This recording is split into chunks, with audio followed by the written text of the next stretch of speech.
everyone and welcome back to my channel. My name is Vanissia. This is the Woolly Worker Knitting Podcast, and today I am joining you for, episode 35 or 36 of the Woolly Worker Knitting Podcast. Again, same as last time, it's been a while since my last episode, but I've decided I'm just going to pretend it's not and just jump straight into regular podcast format, talk about my 3 finished items and 2 works in progress, and then we're just gonna maybe chat about future projects and then live chat at the end. I think that's what works best.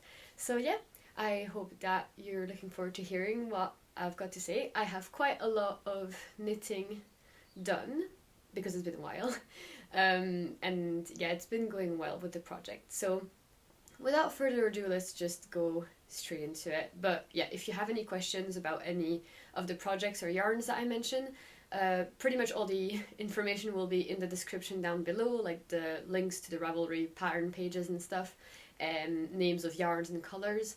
And yeah, I keep a pretty up-to-date Ravelry page with my like needle size and grams of yarn used, etc. if you find that useful. I've not been keeping as many detailed Ravelry project notes as I used to do, just kind of stuff that keeps me in check, like how many repeats of a pattern I did for sleeve 1 so that I remember for sleeve 2, but I doubt that that's useful for other people. But yeah, that's me on Ravelry, and I've not really been that active on Instagram, so I won't even bother asking you to go follow me there. But yeah, that's it, and then timestamps in the description as well. So yeah, let's go and get straight into finished items, which is also what I'm wearing today. This is the Hanstholm sweater by Petite Knit, and it's actually a sweater that I knitted for my boyfriend, Ross. It wasn't for any particular reason or occasion. I think we selected this yarn quite a while ago and the pattern for it, but to knit it, I think it took me 2 months to do it, kind of on and off. So yeah, I'll put some photos on the side here of him modeling. He did an excellent job. This yarn color is just so good for his coloring. This is my first time actually wearing it myself, and it's quite nice as well. I don't think it's a bad shade of green on me, but yeah, it was definitely for him, and this was very easy and straightforward to do, so I don't think that there's going to be that much that many interesting things to say about it, but basically I knitted this with a Woolly Knit cone. I think the yarn was gifted to me by Woolly Knit when I partnered with them pretty much a year ago. So yeah, disclaimer for that. This is the shade Mostaza Green, and I held the yarn double. I had used this yarn already a tiny bit in my holly jumper just to make the green leaves of the holly berries on the yoke, so I didn't have a completely full cone, but I ran out of yarn. I had maybe half of a sleeve left to do, so my lovely friend Sam happened to have some of that. I think she bought it in some kind of bundle of leftovers of cones from Woolly Knit, Merino. This is not the British wool, it's the Merino one.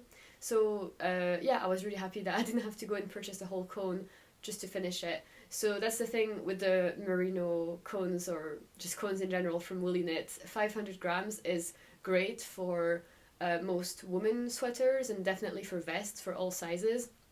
But if you're going to be doing larger sweaters or men's sweaters, it probably takes too much yarn to just be enough to get away with 1 cone, especially for the larger sizes. And so yeah, if you're holding the yarn double to get a DK, but sometimes Woolly Knit, they have the same colors in cones and hanks, so if I was to do this retrospectively, I would have ordered a cone of Mostaza Green for like 500 grams, and then one of the hanks that I think are 200 grams perhaps, so that would have been, I guess, more economical and wouldn't have given me almost a whole cone of leftover that I wouldn't have known what to do with, because I usually don't like to do 2 garments in the same yarn. So yeah, all that to say that the yarn consumption was quite big, and I knitted the size small, I think, for this one. I think Ross pretty much has the same bust measurement as me, which I always find mind-blowing that, like, yeah, we have such different bodies and yet, like, pretty much centimeter, like, the exact same centimeter. So at least it wasn't that much of a slog to knit it, although I do feel like the body of it is really long. like, yeah, this is my belly button, and then this is where it ends. So it's really long on me. It feels like a sweater dress when I hold it up. The sleeves, again, as far as like sizing goes, this is quite nice. It fits him really well. I'm really happy with it. He really likes this yarn and finds it comfortable. He usually wears a t-shirt or sometimes even long sleeve t-shirts underneath. And he likes it so much that he said if I were to knit him a sweater again, which of course I will, he would like it to be in this merino cone again.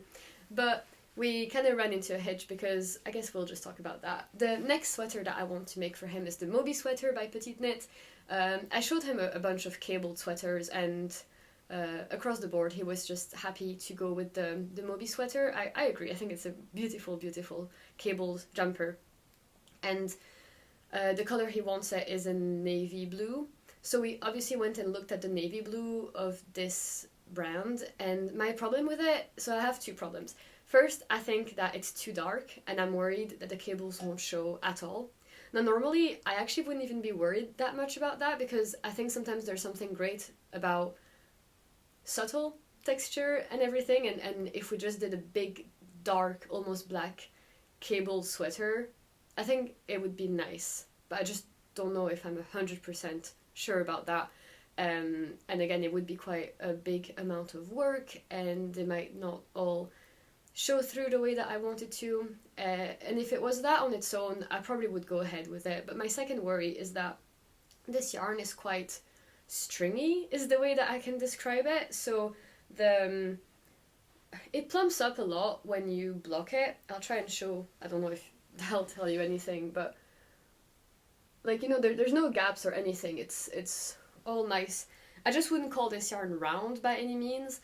And when you're holding it double as well, it just feels like there's something about the ply of it. I don't know, I apologize. I wish I knew more about yarn to describe it in accurate terms. If you spin, you probably know more about what I'm talking about. But all that to say that I don't think it's a yarn that is the most suitable for cables. I think for lace, it is great. I'm pretty sure there's a term for that. Like, some yarns are really good for lace, and some yarns are really good for cables, and some yarns are good for color work. I think the woolly knit is great for lace and stockinette. Maybe color work as well. But the cable, I don't know. But let me know if you have used the woolly knit merino or British wool. I think they look pretty much the same, the ply of them. So tell me if you've used that yarn for cables, and if you think that the cables popped and were looking really good, like, or textures like knits and pearls. Let me know if you found that was a good match, or if you would have used something else in retrospect and you just wouldn't recommend it. So because of the color darkness and the ply of the yarn being a bit too straight for me, that's why I don't think that the woolly knit merino cone is a great match for the pattern I want to do, which is the Moby sweater.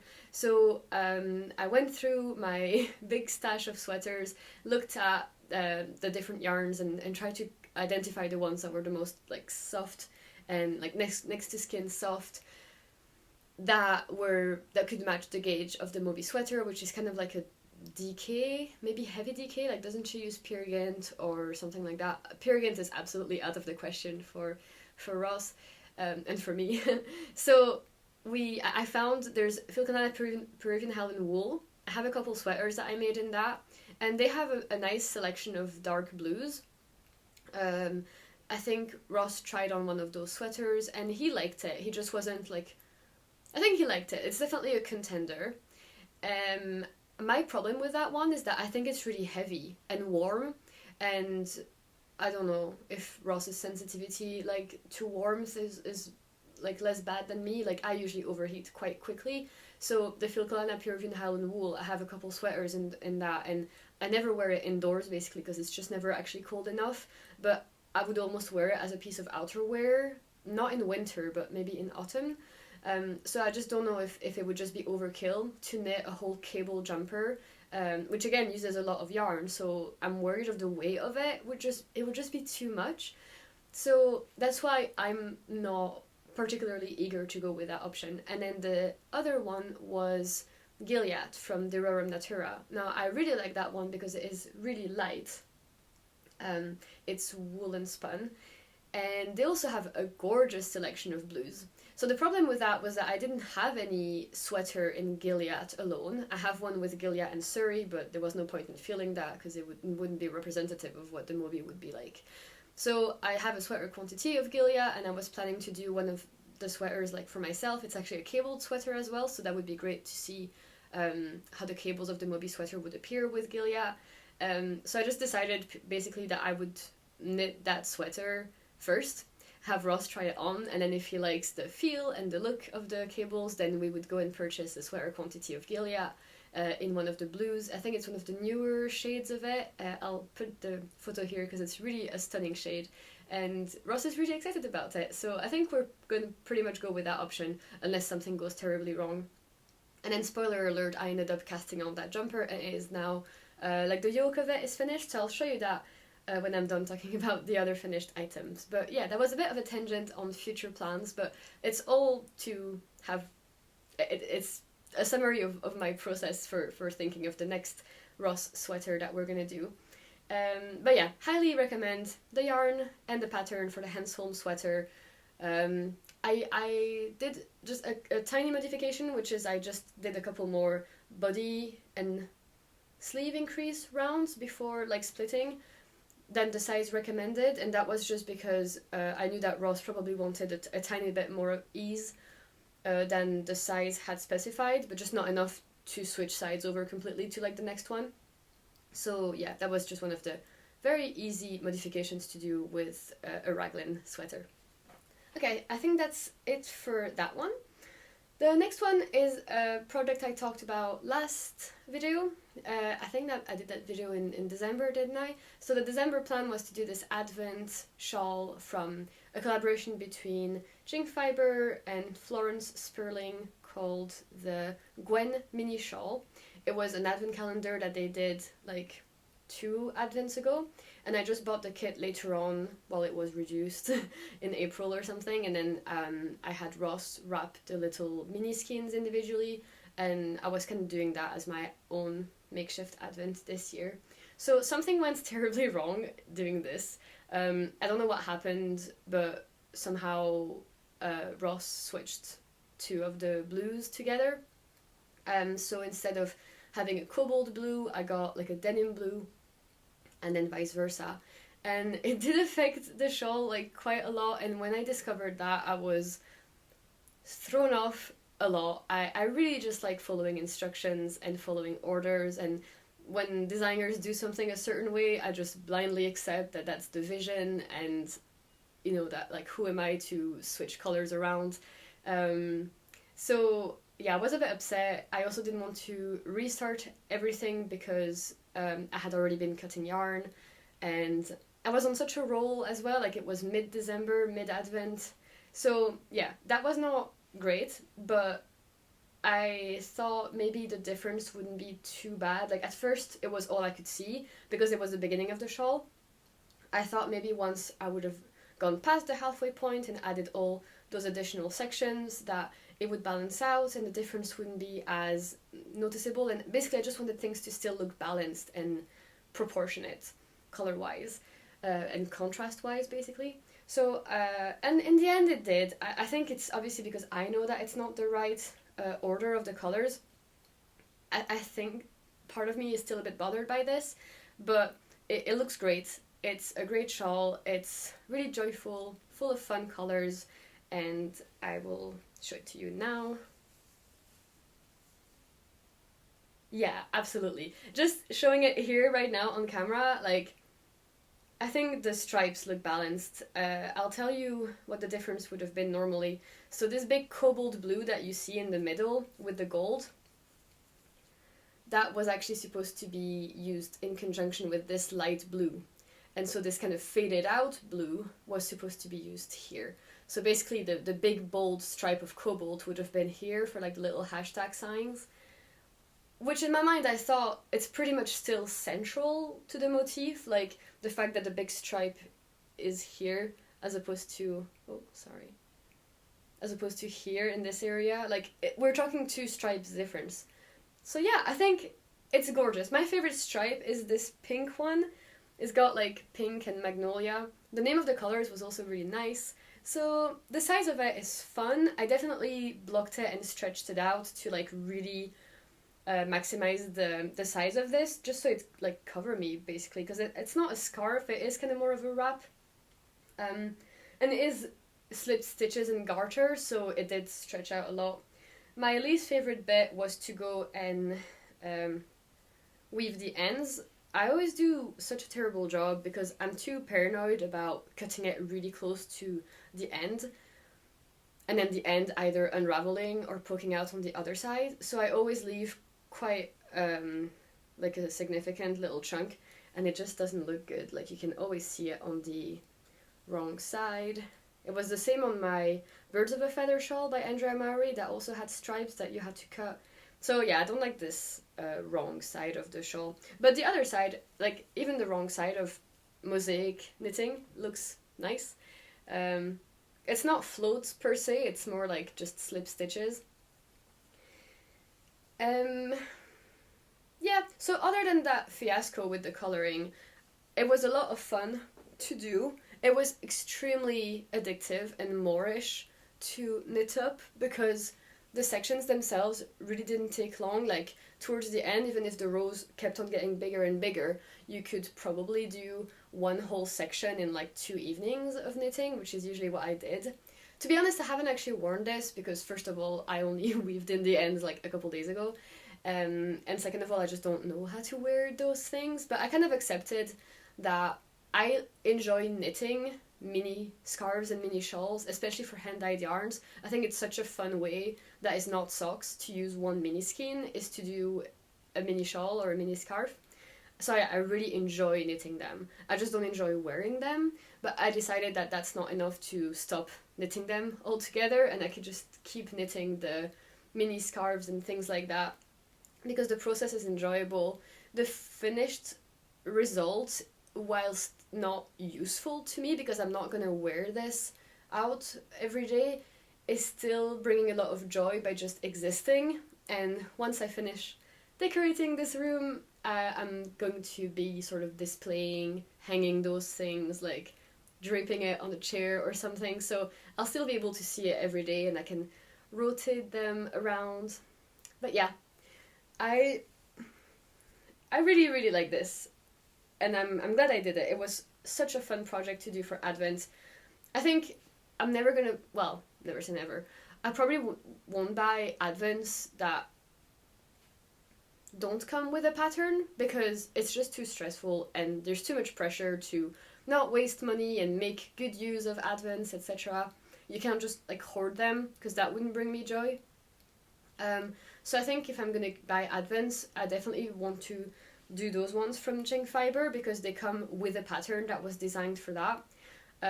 They did another collaboration like this past December with Lily Kate France and Yamagara, and when they revealed what those looked like in January, I really, really like them. I think my favorite is the Lily France one, so if Jing Fiber happens to dye them again or release some spare ones in April, I'll do the exact same thing. I'll buy the yarn, maybe wrap it up myself this time, and then open it in December and follow the pattern.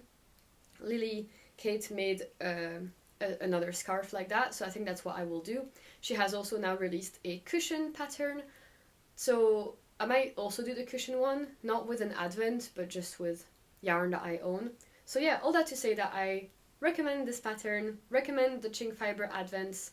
They're really fun for something like this, and I really like mosaic knitting. I have another mosaic thing that I'm doing. It's like the pressed flowers shawl that I was doing with some Knitting for Olive Merino and then hand-dyed as the contrast color. And that was also something that I thought was a great idea for mosaic knitting, like for using hand-dyed yarn. But I stopped because it was just getting too much with the yarn management and the flipping all the time. This one, at least, I'm carrying the yarn row to row, so there will not be a million ends to weave in. So yeah, having finished this made me anxious to go back to my other mosaic knitting project because it's such a striking result, and you have to worry less than color work, I guess. Like it's maybe a bit more rhythmic to it. I don't know. Tell me if you prefer color work or mosaic knitting and for what reasons. I like the spine of this.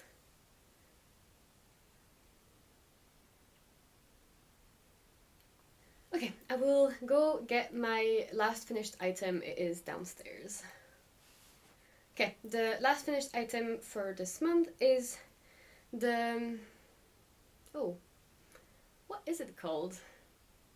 Nette beanie by Sari Nordland. So this is a cabled ribbed beanie. It's got like a fair amount of rib. You start it with a provisional cast on, and then a tubular cast on. But it's a tubular cast on that uses the provisional cast on as a way to start. I think there's a couple different ways of doing tubular cast ons. And then you switch things around to make it 2x2 rib, and then you just do a lot of 2x2 rib. So I really like how stretchy and seamless that beginning is. I think it's a really elevated way of doing a beanie as opposed to just casting on with a long tail. And then I really, really like the look of those offset cables. I think there's another designer that has a bunch of patterns like that. I'll maybe put a screenshot of her Instagram. She's got a lot of different patterns using that kind of motif for t-shirts or cable jumpers, so that's on my radar. I have already made this beanie before with a yarn I received for Christmas last year, and I loved it so much because it was perfect for 50 grams of yarn, like 200 meters basically of DK. Oh, so 100 grams of yarn, of DK yarn, and it works well with round yarns or rustic yarns. This one is not variegated, but the color of it is not as flat as other shades. It's heathered. This is the fiber company Lore, and you might recognize this because it was leftovers from the Rue sweater that I did for the Creabea. It was back in January last year, and I really, really like that shade of blue, and I had basically one skein left, so I did a little beanie to go with it. And, well, not go with it together. I like the shape of this beanie. It has a little bit of, like, pointiness to it, but I think a really reasonable extent. Like, it's not the dreaded condom hat, I don't think. I like to have, like, a little bit of excess, because when I just have beanies that touch the back of my neck, I just think it rounds my face up, like, way too much, whereas this elongates it like an egg, but a good egg. And yeah, I've been using it a lot. Pretty much that's the beanie that's in the rotation. Like, that one is just with my accessories downstairs. I have this, my penny gloves, and good to go. I've been using it pretty much since I finished it. I think the reason I wanted to do another one of these was because the first one that I did, whilst I loved the yarn, the color of it was just too neutral, and because I have neutral coats and accessories, it just wasn't as fun to bring out. So this one, I like the yarn feeling a little less, like this is a little bit more crunchy and rustic than the Sheep Soft by Laxton's that I used for my previous netted beanie, but I like the color more. So yeah, highly recommend this one. You can get the pattern by buying the book. It's called Softly Timeless Knits by Sari Nordland, and it has a bunch of other great patterns in it. I did the Urania cardigan in blue as well, and I really like that one. I wear it a lot. I think I don't have that many knitted cardigans, but when I want to wear a knitted cardigan, that's the one that I do. And I have a lot of other patterns from that book in my queue, one of them being a mini scarf, one of them being a pair of socks and gloves. So definitely a great book to have, in my opinion, and it looks gorgeous, and I've actually been using it as home decor lately. So yes, I am one of those people now who uses books as table decoration instead of books. But I have the excuse that I have actually used that book. It's kind of like the Lane one, the 52 weeks of whatever, like people use that as well as like home decor. And yeah, it's just, I never thought I'd be caring about what a book looks like, but then yeah, now it's actually coming in handy. So yeah, that's it for that one. Actually, one last thing that I will say is that something with those beanies is that it always looks tiny when you're doing it. Like, I really thought, like, height-wise and width-wise, I just thought, oh, there's no way we're done. But yeah, you just do a couple of cables before you're already starting to decrease, and then it just looks like it won't be enough, but then it actually is when you block it, so that's fine. I guess because it's ribbed and cables, like, it does have a lot of give and stretch to it. So, oh, it was Knitonomy, the creator that does those cables as well. So yeah, you'll have already seen that because I wrote it on the screen, but I remembered on my own. Okay, so works in progress now. The one I was talking to you about before that I started doing in Gilead, here's the yarn for it. This is Poivre Blanc, which means white pepper. I love Gilead. They're a French company, well, they're a French company, and they always have like French names for their skeins of yarn and colorways, and I like it because French is my first language, and it just like feels close to my roots, even though I'm not French, I'm Belgian. So Poivre Blanc is a really, really popular color. It's often out of stock. I stockpiled on it one time. Like, I bought this so long ago. I just knew that I was gonna use it one day, especially for cabled sweaters. Like, it just feels like the perfect off-white, and yarn is not about to get any cheaper, so that's why I have a massive stash. Like, I'm pretty happy that I bought all my yarn last year and 2 years ago, and now I'm not really making any yarn purchases this year when everything is more expensive. So yeah. So the color is like a white off-white with a bit of black fibers loosely spun through it. I don't know if I would call this like a warm white or a cool white. I think it's a warmish white because they also have a cool off-white that looks different. I'll try and see if I can put a photo of them side by side. I'm trying to edit my videos less because it's a bit of a barrier to filming, and yet I just keep on having things to then show on screen. Anyway, the project that I am knitting with this was pretty much selected from the start to go with this yarn, and it was Canvas by Orlan Such, which is also a French designer. She designed this one for, what's it called? Jared Flood's thing? Brooklyn Tweed, with some Brooklyn Tweed yarn, but I saw a lot of people using this as a substitute. Brooklyn Tweed is like an American company. And yeah, I saw a couple of versions of people who made this sweater and cropped it. It seems to have a lot of ease, but I'm doing the second size, and I think my gauge is slightly like tighter, so because I went down a few needle sizes because I knit very loosely, and so my fabric often looks maybe like holey and too stretchy, so I like to get a bit of a denser fabric, and sometimes that means I've got to change sizes. Slowly working my way through understanding like my habits and how things end up working out for me. And then they change because I don't knit for a while, and then anyway, I haven't done socks in so long.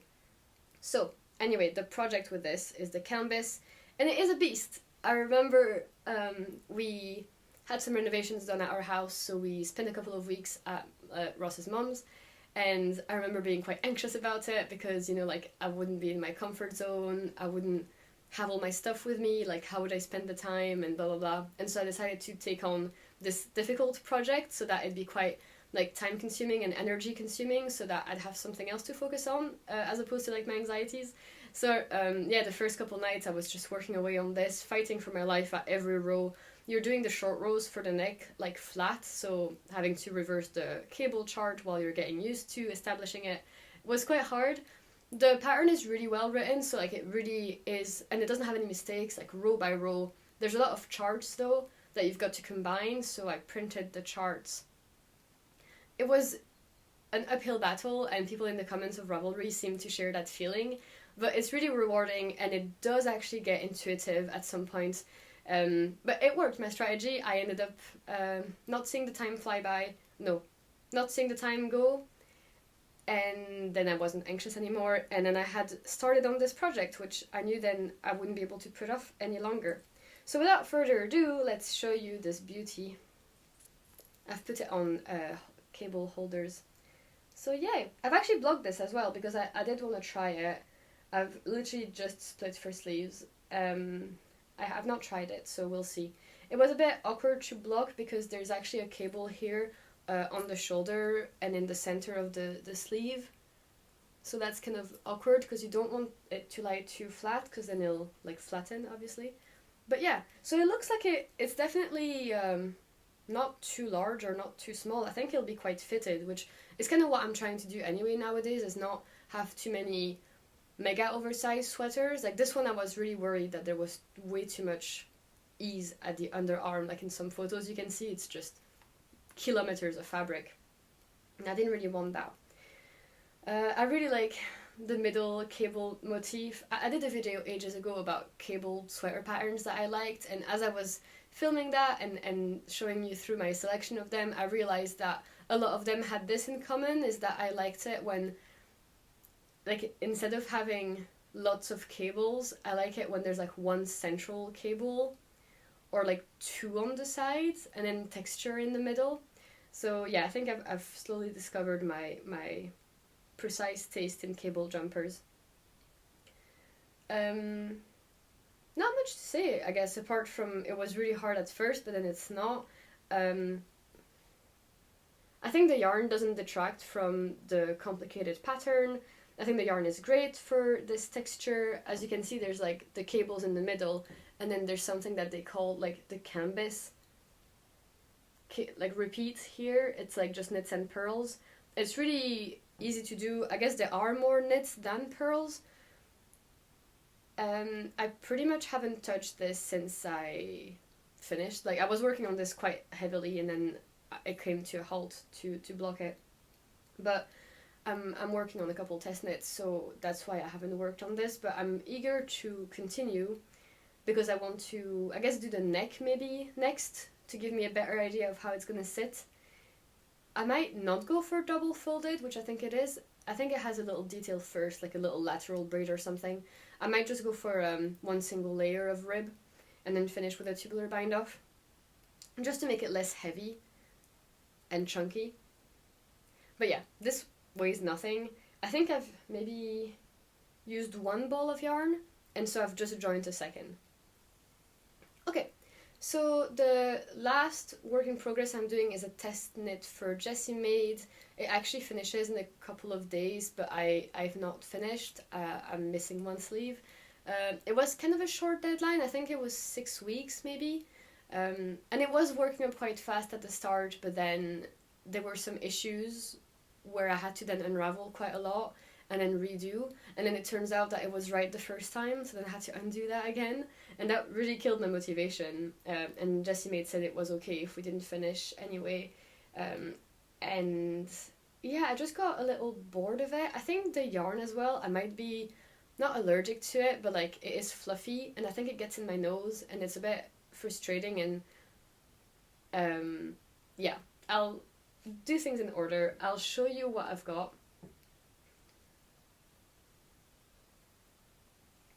Ta-da! It looks really good on camera. Like, I really, really like those offset cables, as you can see. It's really fun. The yarn I'm using is the fiber company Zero. So I've got a skein here. So a brushed blend of Surrey alpaca, organic cotton, and merino wool. This is a yarn base that I think I've pretty much used before by a hand dyer, Zekami. I made my Cumulus blouse by Petite Knit like this summer, or last summer I guess, and it was the same content of yarn and the same feel as well. It's kind of rare that dyers have this base, so if you like it and you want some fun colors and variegated colors, definitely check out Zekami because they do dye to order, and they often have collections and stuff to pre-order. So I like this yarn base for basically interesting knits like that. Like the Cumulus blouse was supposed to be 2 strands of mohair. This one, I think the yarn that Jessie Made recommends is either Nimbus, that's the name of the pattern as well, or like Big Birdie. I'm really not well versed in American brands, but it's definitely like strange yarn combinations like that, like not merino. This one I think is very interesting. if you hold it single, it can definitely be opaque enough. I'm using it single with 4.5mm needles, and it's great, although I think, to be honest, it looks a bit better on camera than it does maybe in real life. Like right now, it's all blue, but when you look at it up close, you can see how holy it is, and you can see the white of the cotton, which is, I know, a pet peeve when you're working with mohair and you've got that, like, white strand of silk. There's an I-cord neck edge, and the sleeves, I'm annoyed at myself. I was planning, like, Jessie made, this is the what the pattern says to do. Then she says you can do a modification where you can cinch in the cuff, do some rapid decreases before you then do the rib. And I was planning to do that, but then I forgot, and I already started the rib. And again, I was too lazy to undo that. And at the time, I still thought I might make the deadline, so yeah. And then the other modification that you could do is you could also taper the sleeve, which I think would look really good as well. She also says that you can pick up a different amount here at the arm to make a sleeve wider or narrower. But if you taper it, then you will lose the continuity of the cables, if that's a problem. It looks small, but I've tried it on and it's nice. Like, it's not tight, it's just like fitted. Well, it's fitted up top, and then obviously because my arm gets smaller and my wrist, it's loose here.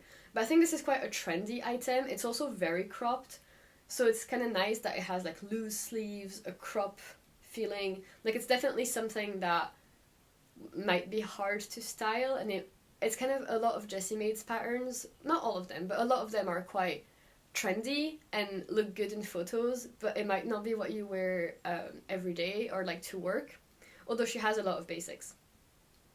The construction for this one was really fun. You start at the back, you do some short rows, and then you start the cables. It's a drop shoulder, so you can see here where I've picked up for the front. It's kind of invisible. Like, the pickup is invisible, but then obviously the cables aren't the most continuous. I think the shaping is really well thought out, and it was fun to do. Yeah, round neck. I don't know, I wish I finished it, and it's gonna take everything I have now that the deadline is passed to actually go and do the second sleeve. I really hope I don't let this languish. Like, my goal is to pretty much finish filming and then join in this skein at the arm, and then that way I have no excuse not to be able to like go and pick it up. I think it would be a great project, especially if you don't have much yarn or like you're trying to save on the budget, because this literally, I think for the smallest size, which I'm doing, it was supposed to be taking like 600 or 700 meters, and these come in 225 meters. So technically having like 3 skeins of this might be enough, and these can be pricey, but I've seen some on Ravelry being sold secondhand, and sometimes yarn shops have sales and stuff. So I think if you want to try this yarn, I'd recommend it for that. If you don't mind the fact that it's got a bit of white thread in it, and that it is kind of shapeless, like you can tell that you're gonna just be able to like stretch it out. So if you just know that in advance, I would recommend this yarn for this project. I think it's really appropriate. It's probably what Jessie Made had in mind when she designed it for a yarn like that. So I'm happy with my yarn choice.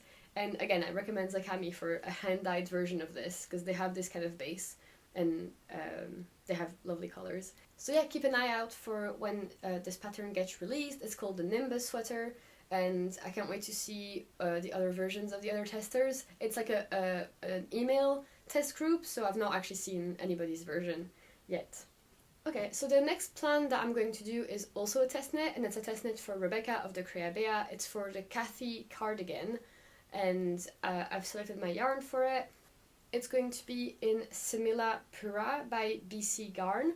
So this yarn was also sent to me by BC Garn quite a while ago, so I've not tried it yet. I just remember that I used their Loch Lomond and I really liked it.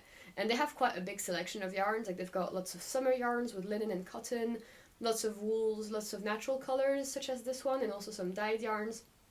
So I was eager to try more of what they had to offer because I was really impressed with Loch Lomond, and so they sent me this, but I've not tried it yet. So we'll see if it's the right decision for the project, the Cathy cardigan. Rebecca and I have the same gauge, I would say, or like tension, so that's good to know that I usually just use her needle size, which is such a relief because I can't say the same about every designer.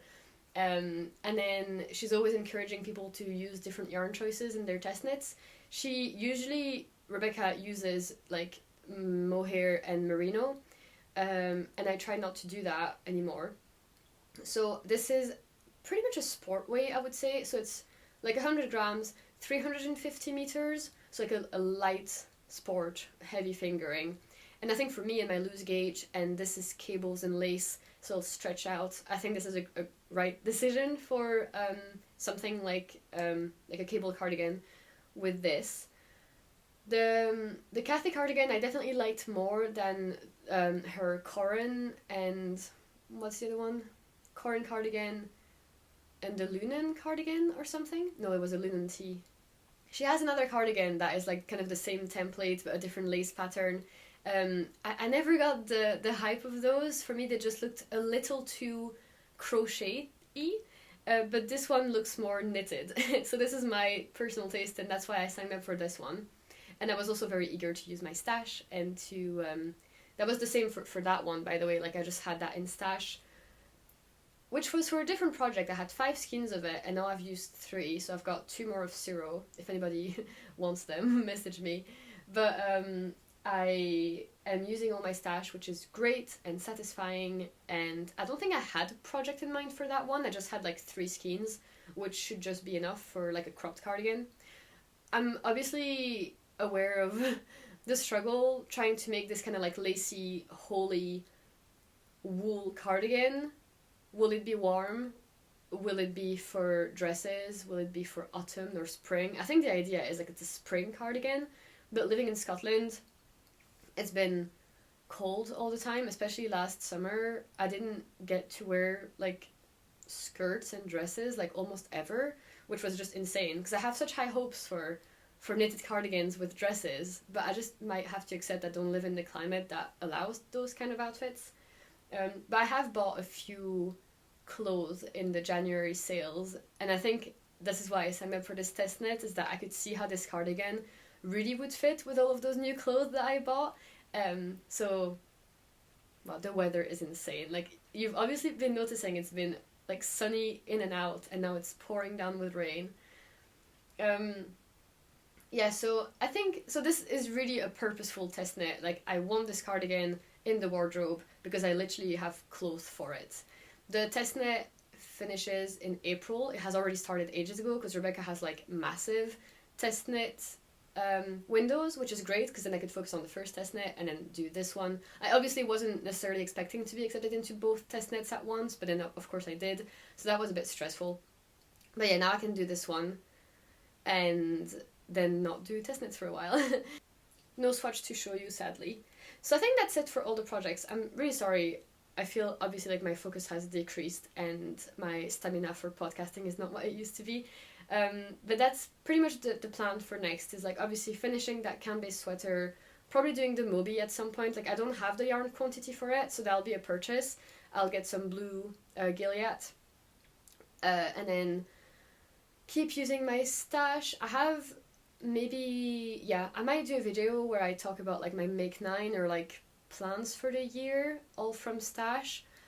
The thing is, right now all my yarn is not in this room because we're doing the floors here, so this room is almost empty.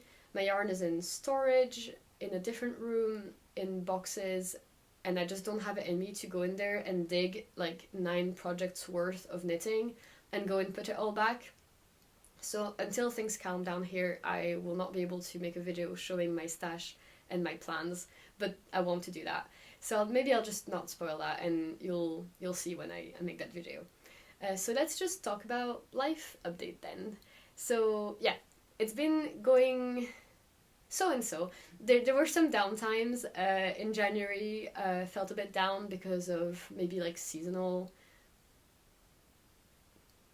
changes. Like, it's dark and gloomy and cold, the days are short, and we don't have anything planned for the year yet, and it's just obviously like the state of the world as well like hasn't helped. So social media and all of that, like there's been some bad times, but then there's also been some good times.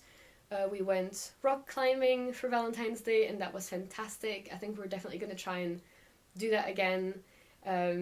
We've been going on nice walks, and decorating the house has been going well. We had to do a lot of boring projects first, like, you know, like insulating the bedroom. That was really a big work. But now that that's done, we can actually decorate. So we've chosen a paint color for the bedroom, and we're going to be painting that in a couple of weeks. So those projects are very gratifying to do. We've painted Ross's office last weekend, and that's also been fantastic to go in and like, wow, like look in amazement that we've done that ourselves. And we've booked a holiday that we're gonna go to next month. We've booked a bunch of shows, concerts. I'm gonna go to the Woolly Good Gathering on the Saturday. We might go see the Goats in Coats show. I really need to book the tickets for that because they're limited, so I need to do that before I release this video, so you guys don't go and buy the last tickets. But if you're in Scotland, there's like a little goat farm that does annual sort of like event where you can go and book an hour slot and go cuddle and feed some baby goats every kidding season, and it's really cute. They had done a big appeal some time ago where they asked people to knit them some little coats, and so they put that on the baby goats, and so it's called Goats in Coats. So yeah, if I take some photos and stuff, like I'll definitely show you that because I think you might find that interesting. But if you're in the area, you go and see them yourselves if you're close by. Oh yeah, I got my hair done. It's a bit blonder now, so I really like that. I had a horrible haircut in April last year or something, or later than that, and it ruined my life. It really affected my self-confidence. Like, I hated how I looked, and I was really bummed out by this haircut. Like, it was really just too short, and it affected how, like, I felt about myself and everything. And then finally recover over summer, blah blah blah. And then here I get this haircut and color, and I'm so happy and confident, and I love it. And like, I couldn't stop thanking my hairdresser for having gotten me to this type of color that I've been wanting for so long but never quite like got. So yeah, crazy how that can affect someone's self-esteem. And I know it can be silly maybe to care so much or put that much importance, but it is what it is. Like, it affected me back in April, and it's affecting me now in different ways. And yeah, I'm going to definitely try and maintain this color then for the rest of the year because it makes me so happy. But yeah, I think pretty much the main thing in my life right now is that we're fully into like house renovation, decoration, planning, and like saving money to purchase some furnishings for the house. And I'm definitely thinking really hard about my office/craft room. If you have any tips or ideas of if you had a whole room for your crafts, like what would you do? What are some must-haves?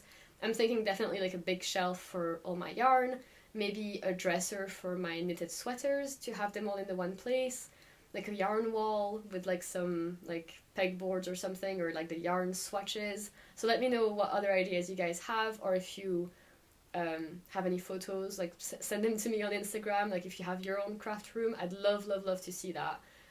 Same for sewists or other crafts. Like, I just want to get inspiration for rooms that are crafty and artistic, but also organized. So not like chaos necessarily, like organized chaos maybe is a good way. So yeah, let me know about that. And also, because we're gonna go on holiday, I'm definitely gonna be like knitting and reading for like the whole week. And usually I read horror books, which I don't think is the vibe I might want to get this holiday season. So I'd like to get into like beach reads basically, which I've never really done, so I don't know who the big authors are. What are some must-haves, like, you know, like that everybody has read on the beach and they recommend it thoroughly. I'm not necessarily looking after like romance book necessarily, I think what I want are wholesome books. So like just feel good stories where there's like a little bit of a plot, but mostly you're just here because you like the characters. Nobody's getting too stressed out, or like there's no big drama or like devastating things in the book. Like I just want to read a book and then feel good about it, and at the end it's just like, it's nice. So even if you know what the name for this is, like, is it just called a feel good book? Like if you know what that's called, and if you have a book that pops in your head as I'm saying this, please recommend them to me. I'd like to get all that before we go. And I think that's about it. So yeah, thank you so much for spending time with me today and choosing to watch this video. I know it's been abysmal in terms of content and also like output of knitting. This is my only finished garment of 2025. I'm not mad about it. Like I'm filming here because I felt like filming, and there's no pressure, and you guys have been great in the comments of my previous video regarding like video quality and frequency and everything. So yeah, thank you so much for sticking with me while we're going through this phase. Who knows what the rest of the year is going to be like, or next year, but I really appreciate seeing the same names pop up in the last video, and you know, like you're still here, and it's nice to still have the YouTube community, because I feel like the other communities such as like Instagram, it's just I'm like probably not going to be there for much longer, and I've not really talked to anyone there either. So that's why I was actually very motivated to put out a video today, was because I just missed chatting to you guys in the YouTube comments as opposed to like just on Instagram. So please subscribe if you haven't already. I'd love to see you here again, and for you to not miss my future videos. I don't know when they will be.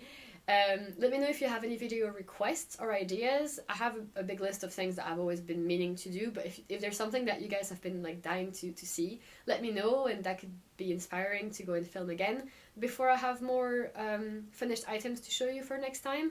Because that's the thing, I feel like I'm not going to do another podcast in 2 weeks because I won't have anything to say. So other types of videos that you want to see, let me know. And if you haven't already, you can like the video, comment below, and answer the questions that I've asked regarding home office and craft room and book recommendations. That would be helping me a ton. And yeah, I hope to see you guys soon. Hope you're doing well wherever you are. Thanks for watching, and see you all next time. Bye!